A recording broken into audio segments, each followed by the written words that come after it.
Primed, ready to go. Number 222 on the non-gaming forum. 222. It is going to be Richard Ertz. Pew pew pew. 222. Thank you for the noises there. No worries. Yeah, they're bad. All right. Approaching 1,000 subscribers here. We got biking content, it looks like. Well, they're being very brave with their titles. Sorry, that wasn't supposed to be a pun. I didn't realize one of the titles said brave. It's just I didn't single word titles don't seem to relate to the thumbnail. It's a bold strategy. How's that working out for you? And the answer is, yeah, not too bad. How many subscribers have they got? All right, so not bad. Yeah, not great, but not bad. But still, overall, I would say okay for the most part. I almost sense that due to the titles, these are like musical adventures in with bikes. Dan, can you just quickly confirm or deny this? I hear music. Yeah. Music. Yeah, there's no talking. It's right. Music. Okay. I worry about copyright. I don't know if that was like music that they're allowed to use or not. So immediately I'm thinking, would this be better suited to shorts content? Because can you keep somebody engaged on a 2.5, 3 minute video just from a POV biking a route? I don't know. I don't know the answer to that. It's just this feels more in sync. Oh, careful, dog.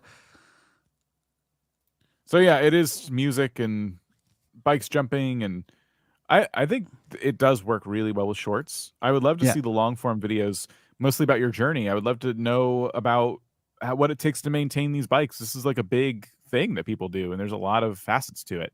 So I could see a long form channel working if you were willing to put yourself on camera and like really take people behind the scenes of getting ready for like a big mountain biking run or something like that. Yeah, and but even just those are voiceover. Even if they didn't want to be on camera, even just voice over some of this footage, because they obviously have a ton of footage, but who knows? I mean, I'm not sure where they're based out of. And it's entirely possible that, I'm not going to say that English isn't their first language, or maybe that they're not comfortable with it. They may be completely comfortable with it.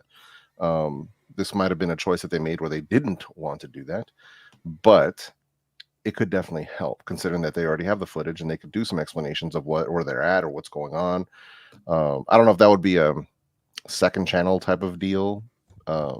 Keep this one to the aesthetic that they're going after, but I agree with Dan. There's a lot of opportunity here, especially with the amount of footage that they already have on hand. Dan, can you just play the Rock You Like a Hurricane video? It is that song. So it's a POV on their bike. Can you just skip to 1 minute? Oh, okay. So they are switching the angles, because what I was wondering was if it was just POV on the bike like this all the way through.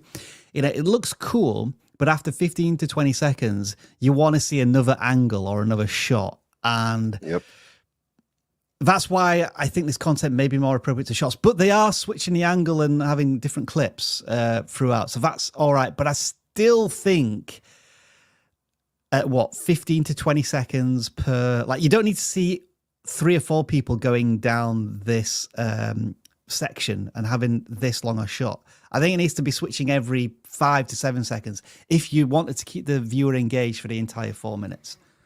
Watch your lighting too, because I think if you had stood somewhere else to film this, we would have been able to see them a little bit better. It's just maybe just because of the tree canopy, maybe there's just no way around that. But little things like that too. This is cool. Like, I think they're doing something really unique that not a lot of people do. And they have, again, access to a world that I don't have access to. And there is something to that. But less music, which unless you already paid for the license, you can now pay for the license to use certain songs on YouTube. Unless you're doing that, you are not going to be making money from these videos. They're going to be copyright claimed immediately. And you're just going to kind of have to eat that.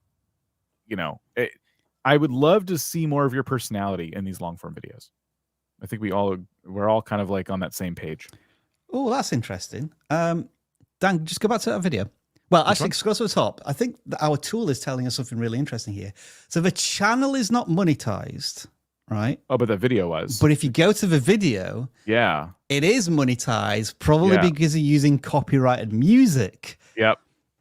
I didn't even think about that angle of approach for our tool. That's actually really quite useful. And Yeah, it kind of reveals that you are indeed getting copyright claims, and you're just having to give AdSense revenue to, the copyright holder. Yeah, but I guess at their size, they couldn't collect it anyway.